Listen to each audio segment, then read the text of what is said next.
I'm going to explain a modification that I've come up with to make your Ducati dry clutch work so that you can get neutral with the engine running. So far I've not found anyone on the internet who's been able to make this work, and people seem to just accept that they won't be able to get neutral with the engine running. It seems to me an issue to do with clutch pressure plate push rod length and the aftermarket slave cylinders available, like for example the lovely billet Oberon that I use, do come with an optional 10mm spacer if you've got a short push rod. The earlier bikes, like this mid-90s 900, has a shorter push rod than the later bikes, and they say on the Oberon website and fitting instructions that if you have less than 30mm of push rod protruding from the other side where the slave cylinder fits, then you need to use their 10mm extension. I tried that, and what that does is push the pressure plate too far away from the clutch plates, and then I've got no drive at all. So what I was getting was a choice between having no drive and the clutch just slipping like crazy, and having too much bite so that I could change gears when riding, but I couldn't get neutral at standstill. I could only get neutral with the engine off.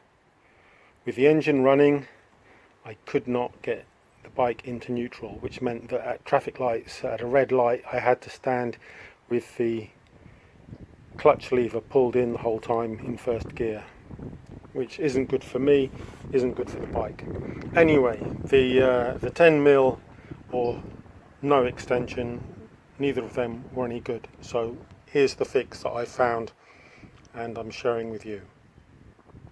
The reason I've only got 3 springs in at the moment instead of all 6 is nothing to do with lightening the clutch. It's just to do with how I had to keep on taking the pressure plate on and off and testing different lengths of spacer. So just to make it quicker, I used 3 springs instead of 6, but when I put it back together finally, it will have all 6. This was just for measuring purposes. So this is inside the pressure plate, and this is the cup that holds that fits on the end of the push rod. And in here I've got a couple of improvised spacers. So there's a 6mm ball bearing and a couple of spring washers. That one has clearly sprung under the pressure from the clutch. Right, so what I've done, I started off, I did have somewhere a little nut, an M4 nut that was 3mm deep. I tried that first of all, it wasn't quite enough. Then I tried the 6mm bearing, that still wasn't quite enough, I still couldn't get neutral. Then I tried the 6mm bearing, sorry you can't see that very well, can you? The 6mm bearing on its own wasn't quite enough. The 6mm bearing with a couple of washers next to it, which brought it up to about 7mm. That was enough. I could get neutral with that. So I decided to make this spacer. Let's see if I can focus that. I made this spacer to the exact length of 8mm. It's 8mm diameter and it's 8mm long, which should work better than the ball bearing and dodgy washers. And I made that simply by cutting a length out of this M8 bolt. So it's a piece of the shank. Cut the threaded piece off and then cut about 10mm off of that unthreaded part, and then ground it down to exactly 8mm. So then, what did I do with the cup? There it is. So then I take this cup, drop my a bit tricky with one hand because it's a nice close fit. Drop my 8mm long spacer inside there. So that effectively makes the push rod, you see, this effectively makes the push rod 8mm longer than it was, which will push, when the rest of the clutch is reassembled, will push the whole push rod through the other side, giving 8mm extra length on the slave side. Right, so now to reassemble and test, and I'll show you.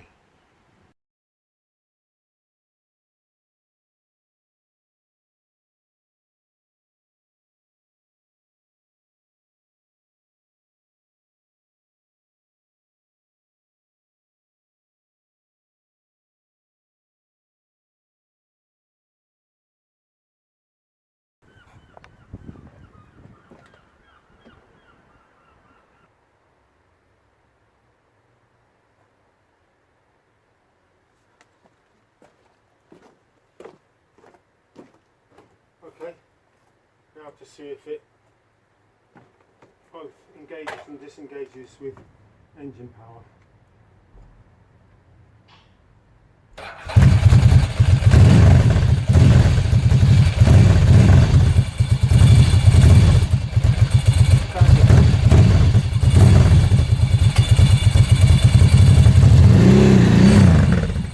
It's certainly got drive, it's not slipping.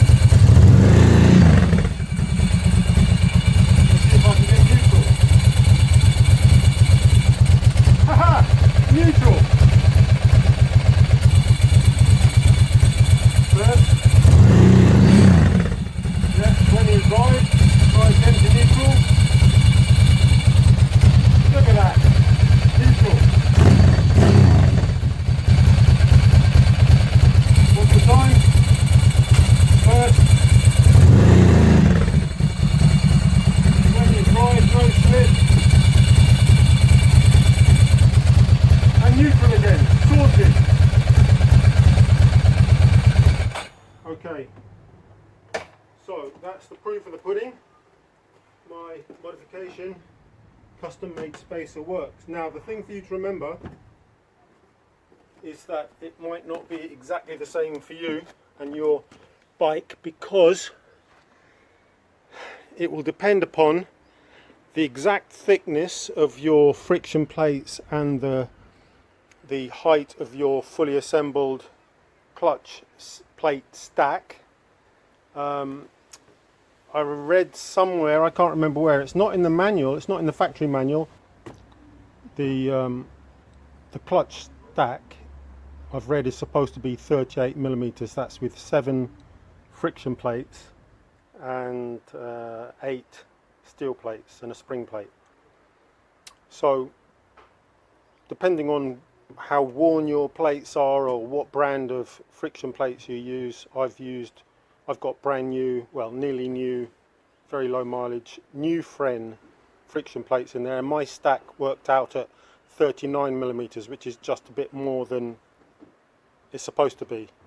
It also depends on what length of push rod you've got. It could be one of the later push rods, could be an earlier push rod, it could have some wear and so on. So all these things are going to vary, and that's why you've got to make the spacer to the exact, and it really needs to be exact for your setup. Half a millimetre either way and it won't work. If that spacer, and I worked this out using a mixture of washers and bearings, and you can do it just with a stack of washers. Keep adding and subtracting washers until you've got the length that works, and either just leave in that stack of washers or make a spacer up like I did. So I've ended up, I just had to grind a little bit more off of that, and I've got it down to 7.25mm, which is right for this bike with this clutch. So you do the same thing, you work out the exact sweet spot for yours to get neutral with the engine running. It's kind of the Goldilocks thing, not too hot, not too cold, just right. So just right for this setup is 7.25 millimeters. Yours might be 8, yours might be 7, might be 6.5, but it's really easy. Once you know what the theory is, and I've explained the theory, you're essentially lengthening your push rod to the perfect length to get no drag and no slip. Okay? Happy days. Hope this helps.